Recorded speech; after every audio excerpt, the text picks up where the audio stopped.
Mon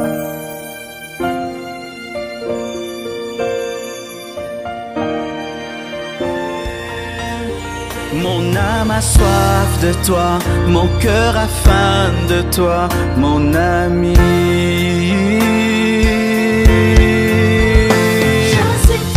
Je suis triste, je meurs.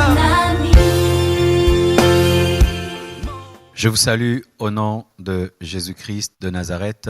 Bon dimanche chez vous. Que Dieu vous comble de ses grâces, vous tous qui êtes là, afin d'écouter la parole de Dieu. Excusez-nous pour le retard que nous avons eu ce matin. Il y a eu des petits problèmes techniques et organisationnels. Il fallait que nous déplacions la chaire du temple pour le bureau, parce qu'aujourd'hui, le culte se tient dans notre bureau. Prions le Seigneur pour ce message. Père éternel, Dieu de gloire, je demande ton onction. Je demande ta sagesse, je demande ta puissance, je demande ta grâce et ta force afin de communiquer ta parole à tout ton peuple qui nous suit de par le monde. Parle dans les familles, parle dans les maisons, parle dans les églises et que tout soit pour ta gloire. Je détruis toute force de l'ennemi, toute puissance contraire à ce message au nom de Jésus-Christ. Amen. Le thème de mon message ce matin, c'est les familles face au confinement. Les familles face au confinement dû au coronavirus Covid-19, car nous devons être actuels dans notre manière de prêcher, car plusieurs personnes désirent avoir la connaissance divine par rapport à cette situation. Mais tout d'abord, avant d'entrer dans le vif de mon message, j'aimerais dire qu'il y a un faux message qui circule sur la toile disant que le pasteur Marcelo a donné 48 heures au gouvernement pour ouvrir les églises afin que nous prions contre les œuvres du diable. Cela ne vient pas de moi. Et si vous allez sur ma page, vous allez voir que j'ai contredit ce message. Et vraiment, mes frères et sœurs, ce n'est pas le moment de faire circuler des fake news. C'est le moment que nous soyons concentrés afin de prier, afin d'enseigner la parole et pas faire dire aux hommes de Dieu des choses que nous voulons. Vraiment que Dieu pardonne à ce monsieur qui a fait ce fake news et vraiment, répands-toi, ne le fais plus. Aussi, j'aimerais également présenter mes condoléances à la famille Muchebele de l'église La Nouvelle Jérusalem à Bruxelles, qui vient de perdre leur maman pasteur après le départ du pasteur l'année passée. 2 chocs en si peu de temps, c'est beaucoup. Et vraiment, je vous présente mes condoléances. Et ce décès encore nous prouve que c'est sérieux. Ce n'est pas de la blague. Pour ceux qui ne respectent pas les règles d'hygiène, bien aimés, c'est sérieux, ce n'est pas de la blague. Une grande servante de Dieu vient nous quitter après cela. Frères et sœurs, à présent, j'aimerais que nous puissions entrer dans le vif de notre message. Les familles face au confinement. Quelle est la définition du confinement? Le confinement vient du verbe confiner, qui veut dire forcer à rester dans un espace limité. Forcer à rester dans un espace limité.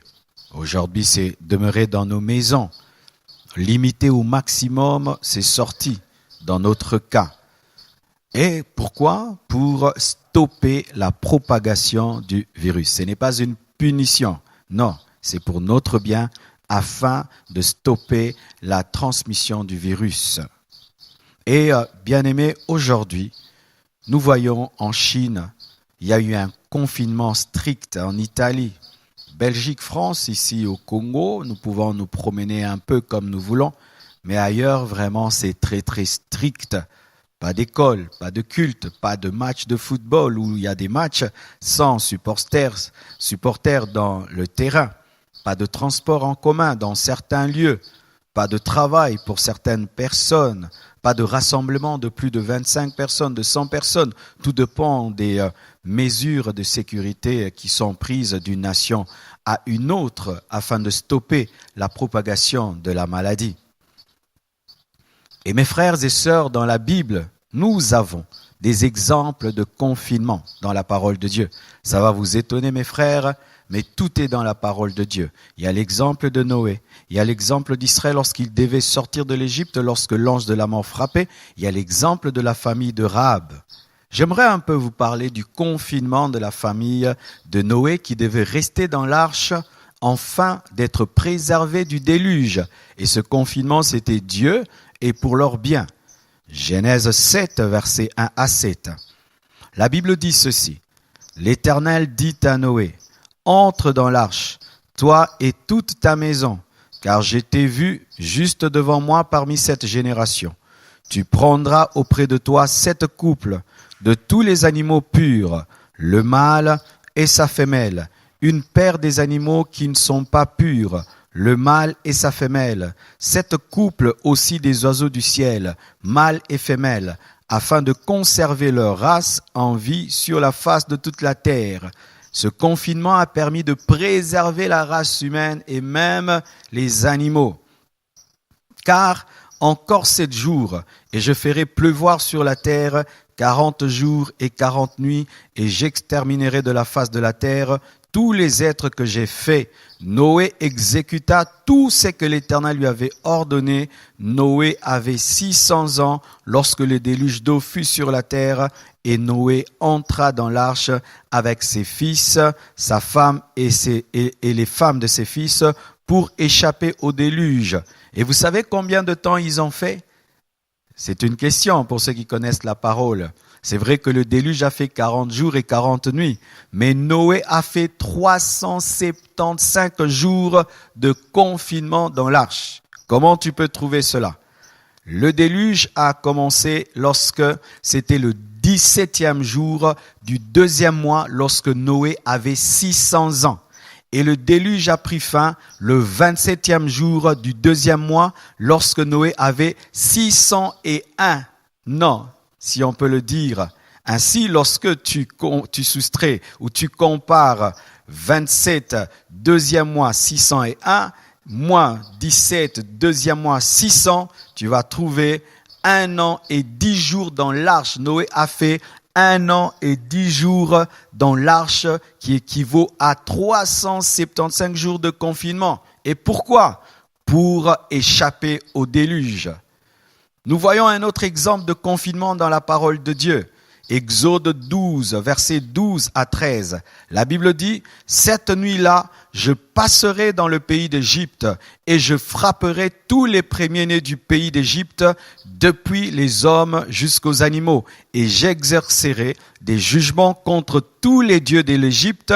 Je suis l'Éternel. Le sang vous servira de signe sur les maisons où vous serez. Je verrai le sang et je passerai par-dessus vous, et il n'y aura point de plaie qui vous détruise quand je frapperai le pays d'Égypte. » Là, c'était le confinement d'une seule nuit.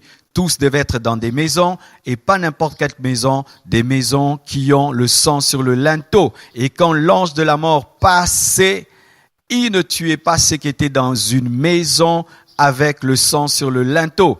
Et les premiers-nés de l'Égypte sont morts, car ils n'étaient pas dans des maisons avec le sang sur les linteaux. Et les premiers-nés d'Israël ont été préservés. Une nuit de confinement dans la parole. Encore un 3e exemple avant d'entrer dans le vif du sujet. Josué 6, verset 17, il s'agit de la famille de Rahab.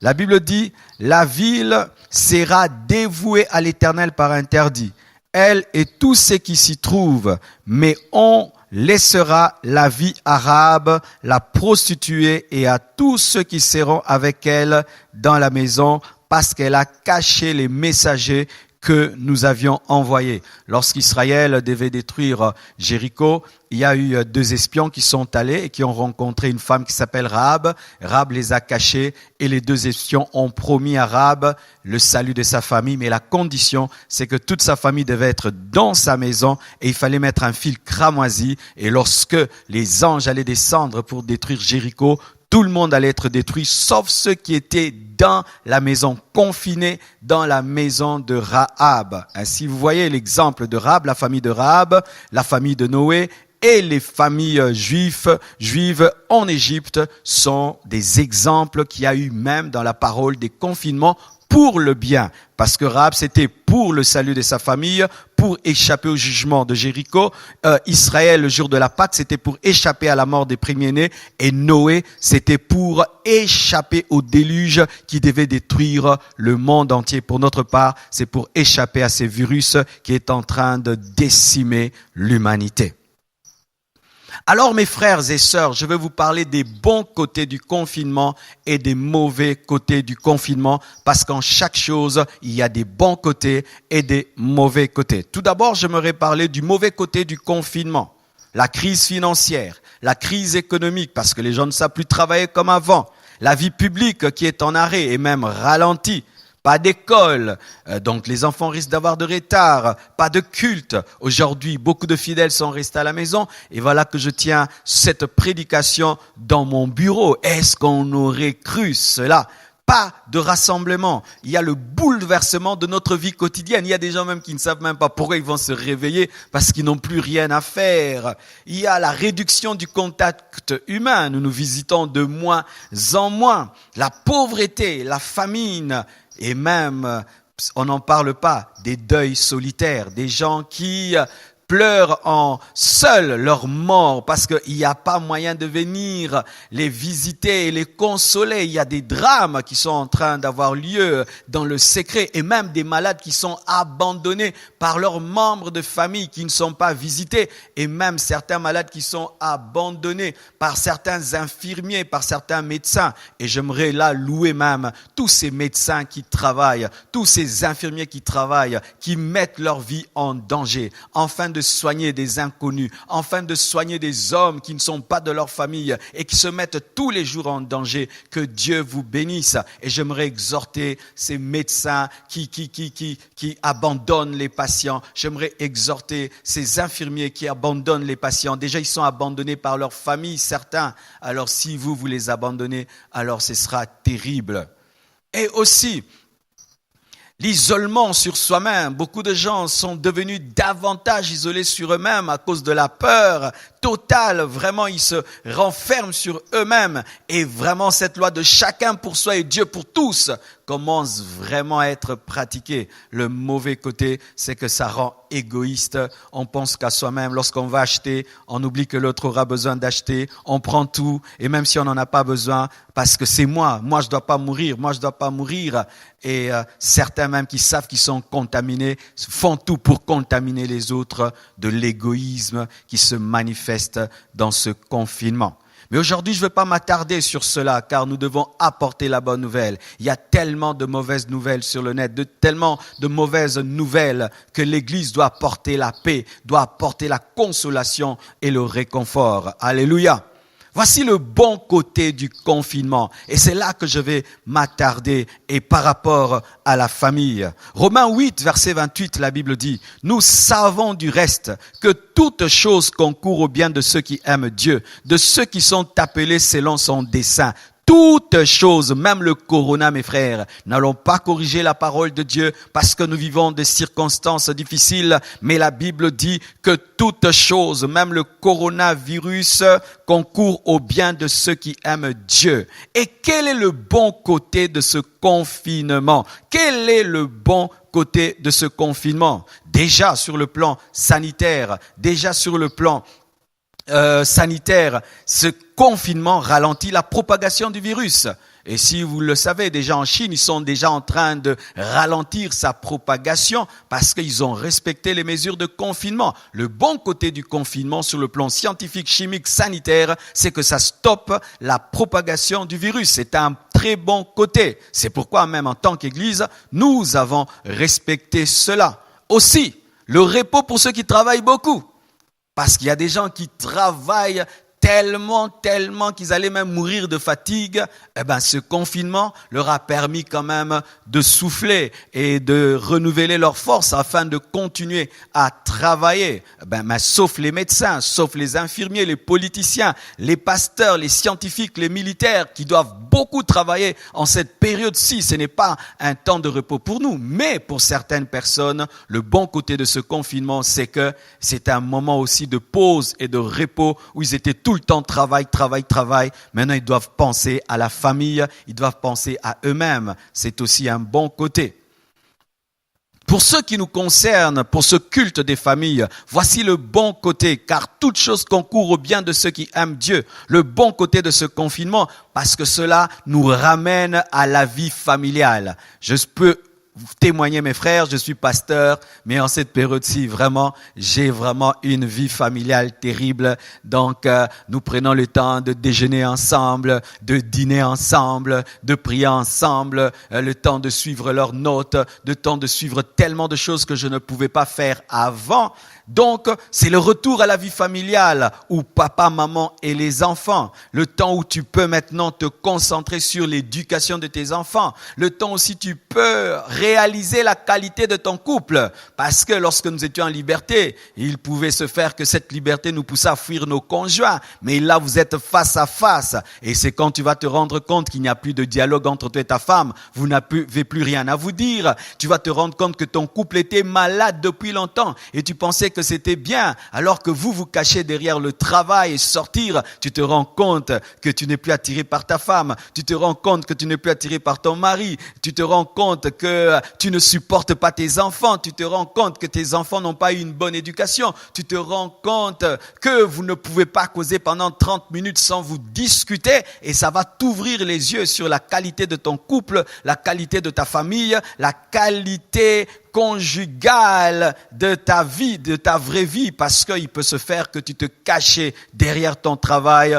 derrière les sorties, même derrière l'église, car certains fuyaient leurs enfants derrière l'église, leurs conjoints derrière l'église, et là nous sommes face à face avec nos familles, face à face avec nos couples, face à face avec nos parents, face à face avec nos maisons. Tu vas te rendre compte que ta maison était désordonnée, qu'elle était mal rangée, tu vas te rendre compte que ton jardin était vraiment, les yeux vont s'ouvrir et tu vas découvrir ta vraie famille. Ça, c'est le bon côté.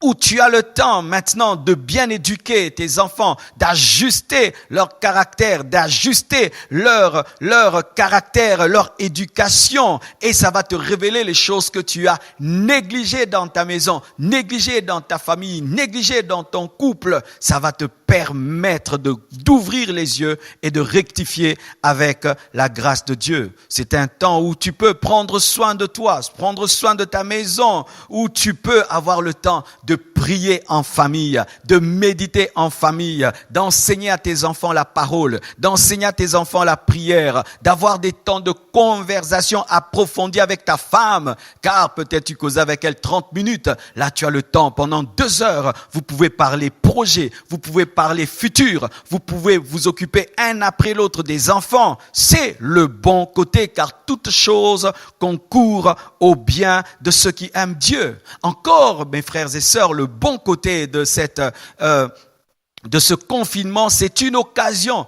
de te séparer des relations toxiques, de te séparer des amis et des couples qui détruisaient votre couple. Il peut se faire que dans la liberté, tu étais ami à quelqu'un qui était dans l'ivrognerie, mais vous ne savez plus vous voir. Tu allais souvent dans un bar afin de rencontrer des personnes toxiques. Et c'est une occasion pour toi pour être libéré de cela. Et il se pourrait que tu entretenais une relation extra-conjugale. Et pendant ce temps, le Seigneur t'aide à t'en séparer. Oui, mes frères et sœurs, Dieu utilise toutes circonstances pour nous libérer, toutes circonstances pour nous délivrer. Et pendant ces moments de confinement, sortez de l'adultère. Pendant ces moments de confinement, libérez-vous des mauvais amis. Pendant ces moments de confinement, profitez pour vous séparer des relations toxiques.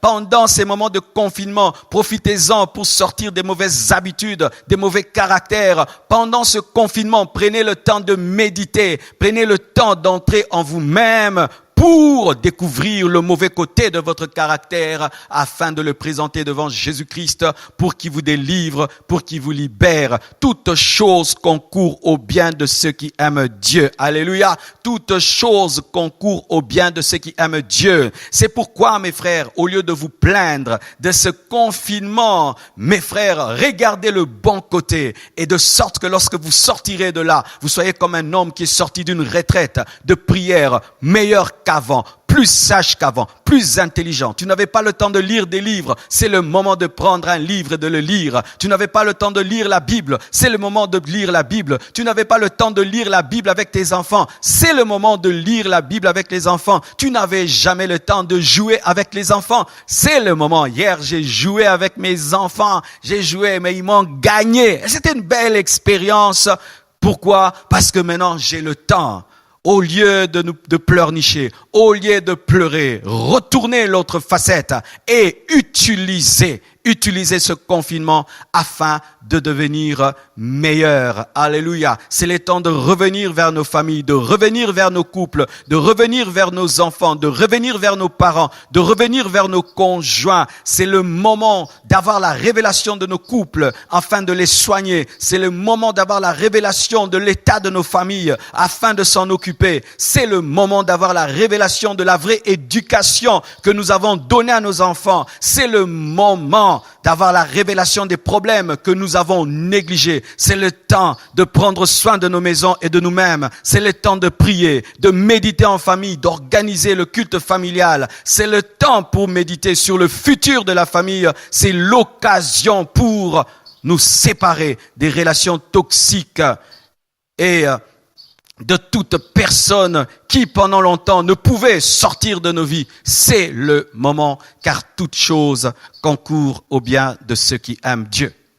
Et voilà par rapport au confinement de la famille de Noé. Comme je l'ai dit, la famille de Noé a fait 375 jours, donc 1 année 10 jours dans l'arche. C'est terrible, 1 année 10 jours de privation avec des animaux. Vraiment, c'était vraiment dur. La Bible nous dit ceci. Genèse 9, versets 20 à 22. Noé commença à cultiver la terre et planta de la vigne. Il but du vin, s'enivra et se découvrit au milieu de sa tente. Cham, père de Canaan, vit la nudité de son père et il le rapporta dehors à ses 2 frères. L'après-confinement. Après le confinement, il ne faut pas tomber dans le péché de Noé. Je répète, après le confinement, il ne faut pas tomber dans le péché de Noé. Noé, pendant 1 année 10 jours, était dans l'arche. Et donc, il disait, quand je sortirai de l'arche, je vais faire ceci. Je vais boire du vin. Ici, je ne peux pas planter dans l'arche. Je ne peux pas cultiver. Mais quand je sortirai, et lorsqu'il est sorti, étant donné que ses pulsions étaient freinées pendant 1 année 10 jours, il s'est lâché. Et qu'est-ce qu'il a commis? Une bêtise qu'il n'avait pas commise. Lorsqu'il était dans l'arche, il s'est enivré, il s'est dénudé et puis il a frappé son fils de malédiction. Après le confinement, faites très attention. Le diable nous attend dans la distraction, dans la libération de nos pulsions. Les gens vont sortir pour fêter. Ils vont se livrer à des péchés, à des festivités. Et c'est là que l'ennemi les attend, dans le péché de Noé, dans l'ivrognerie de Noé. Ne tombez pas dans le piège. Pendant que tu es en train de vivre le confinement, deviens un homme meilleur. Mais si tu ne deviens pas un homme meilleur, lorsque tu sortiras du confinement, tu vas commettre le péché de Noé. Lui, il a commis le péché de l'ivrognerie. Peut-être toi, tu vas commettre le péché de l'adultère, le péché de l'impudicité. Peut-être que toi, tu vas commettre d'autres péchés. Toutes ces choses qui sont en train de crier en toi pendant ce moment et qui demandent d'être dégagées vont saisir l'occasion. Lorsque tu sortiras de l'arche, lorsque tu sortiras du confinement, fais attention. Ne plante pas une vigne. Ne t'enivre pas comme Noé. Car après le confinement, Noé a maudit Cham. Il n'avait pas maudit Cham dans l'arche. Il a maudit en dehors de l'arche. Il a maudit après le confinement. Faites très attention après, car le Covid-19 passera. Dieu finira par nous libérer de cette maladie. Mais après cela, Quel sera ton caractère? Tu dois devenir un homme plus sage. Tu dois devenir un homme meilleur. Nous devons tirer des leçons de tout ceci. Et je bénis Dieu de par le monde. Je vois des hommes qui deviennent de plus en plus sages, car cette épidémie a révélé notre fragilité, a révélé notre humanité. Nous pensions être des dieux. Nous ne sommes que des hommes. Cela a rendu humbles les riches. Cela a rendu humbles les savants, que les riches, les pauvres, les blancs, les noirs. Et cette sagesse doit demeurer en nous-mêmes après. Pas seulement maintenant où nous devenons sages, méditatifs, et nous tous, nous parlons, vraiment l'homme n'est rien, l'homme n'est rien. Après le Covid-19, l'homme n'est rien. Alléluia. Il faudrait pas que nous ayons une crise de sagesse. Une crise de sagesse maintenant, et après nous oublions. Lorsque tu sortiras du confinement, deviens un homme meilleur où tu reconnais que le divin est plus que tout, que l'homme est fragile, que ce monde est passager, qu'il ne faut pas continuer à vivre ainsi, car Dieu nous a avertis. Dieu nous a avertis, mes frères. C'est que nous sommes en train de vivre, c'est un avertissement. Dieu est en train de nous montrer que la fin de ce monde est proche. Et si après cette épidémie, nous continuons à vivre comme auparavant, nous sommes des insensés. Nous sommes des insensés. Si après tout ceci, au lieu que nous allions dans des églises pour adorer Dieu, nous allons dans des boîtes de nuit, nous sommes des insensés. Si après ceci, nous organisons des concerts dans lesquels nous nous enivrons, nous sommes des insensés. Après l'arche, il faut faire un autel à l'Éternel. Après l'arche, il ne faut pas planter une vigne pour s'enivrer, mais il faut faire un autel à l'Éternel. Après ceci, nous devons louer, adorer Dieu et nous consacrer davantage, nous sanctifier davantage, pas aller dans des boîtes de nuit pour célébrer le diable, pour célébrer le monde, pour nous livrer à la prostitution. Non, nous devons devenir davantage sages, devenir des meilleures personnes qui ont tiré des leçons par rapport à cette circonstance, car Dieu parle d'une manière ou d'une autre. Vous qui aimez des prophéties, nous sommes dans une prophétie. La prophétie est là. Cette circonstance nous enseigne que tout est passager. Tout est éphémère. Nous sommes pèlerins sur cette terre. Cet monde peut disparaître en une seconde. Cette vie terrestre peut s'arrêter en une seconde. Nous en avons la preuve. Une chose invisible qui déclenche des effets visibles. Une chose invisible qui sèche les rues. Une chose invisible qui pousse à édicter des lois. Et voici, mes frères et sœurs, nous voyons que pour échapper au déluge, il fallait que la famille de Noé demeure dans l'arche. Nous voyons que pour échapper à la mort, il fallait que le peuple juif demeure dans des maisons couvertes du sang. Nous voyons que pour que la famille de Rahab échappe au jugement de Jéricho, il fallait qu'elle demeure dans la maison de Rahab. Et sachez, mes frères, qu'il y a plus que la pandémie du coronavirus. Et nous devons être dans un confinement par rapport à plus que cela, la mort éternelle. Et l'arche par rapport à la mort éternelle, ce n'est pas une arche, ce n'est pas une maison, c'est Jésus-Christ de Nazareth. Autant les gens aujourd'hui restaient dans leur maison pour échapper à une maladie, nous devons demeurer en Christ pour échapper à la mort éternelle. Autant les gens restent dans leur maison pour ne pas être touchés par une maladie, nous devons demeurer dans l'arche qui est Jésus-Christ, devons demeurer dans la maison de Rahab qui est Jésus-Christ, devons demeurer dans la maison couverte par le sang qui est Jésus-Christ. C'est ainsi seulement que la mort ne va pas nous toucher, car le Covid-19 peut tuer le corps et tu vas au ciel. Mais le péché, s'il atteint ton âme et ton esprit, tu vas t'envoyer en enfer pour l'éternité. Oh, je vois des hommes porter des masques parce qu'ils ont peur d'une maladie. C'est bien. Je vois des hommes rester chez eux parce qu'ils veulent pas être intoxiqués. C'est vrai. Mais est-ce que vous prenez des masques contre le péché? Est-ce que vous prenez des masques, des mesures contre le péché? Car tu peux être guéri d'une maladie, mais tu meurs un jour par un accident et tu finis en enfer. Autant vous avez pu respecter toutes ces consignes afin de protéger vos corps. Est-ce que vous respectez les consignes de l'Éternel afin de protéger vos âmes et vos esprits? Est-ce que vous les respectez? Car tu peux même te protéger, mais tu mourras, tu finiras par mourir à 100 ans, à 120 ans. Mais après cela, tu pourrais échapper à toutes les pandémies du monde, mais tu finiras par vieillir et mourir, et tu te retrouveras devant Jésus-Christ, tu te retrouveras devant le trône du jugement. Est-ce que vous y pensez? C'est pourquoi, mes frères et sœurs, entrez dans la véritable arche, Jésus-Christ. Entrez dans la véritable maison, Jésus-Christ. Entrez dans la véritable protection, Jésus-Christ, qui protège d'abord l'esprit et l'âme et qui protège le corps. Sachez que Lazare est ressuscité, mais il a fini par mourir. Et tu peux guérir de cette maladie, mais tu finiras par mourir, car être guéri du Covid ne fait pas de toi un éternel. Tu finiras par mourir et tu te tiendras devant Dieu. Et ce sont seules les personnes qui sont en Jésus-Christ qui seront sauvées. Mes frères et sœurs, entrez en Jésus-Christ, donnez vos vies à Christ. Et vous qui êtes déjà dans l'arche, ne sortez pas de l'arche. Alléluia, ne sors pas de l'arche. Demeurez en Jésus-Christ jusqu'à la fin de vos vies. Demeurez dans la véritable maison de Rahab. Demeurez dans la véritable maison couverte par le sang de Jésus-Christ. Et vous serez sauvés, épargnés, et au dernier jour, vous tiendrez devant le trône blanc, et vous serez récompensés, et vous vivrez éternellement avec Jésus-Christ dans la nouvelle Jérusalem céleste. Je termine avec ce point prophétique. Amos 8, versets 9 à 11 nous dit ceci. Nous avons souvent prêché ce verset, mais vraiment là, ces derniers temps, la Bible devient tellement actuelle.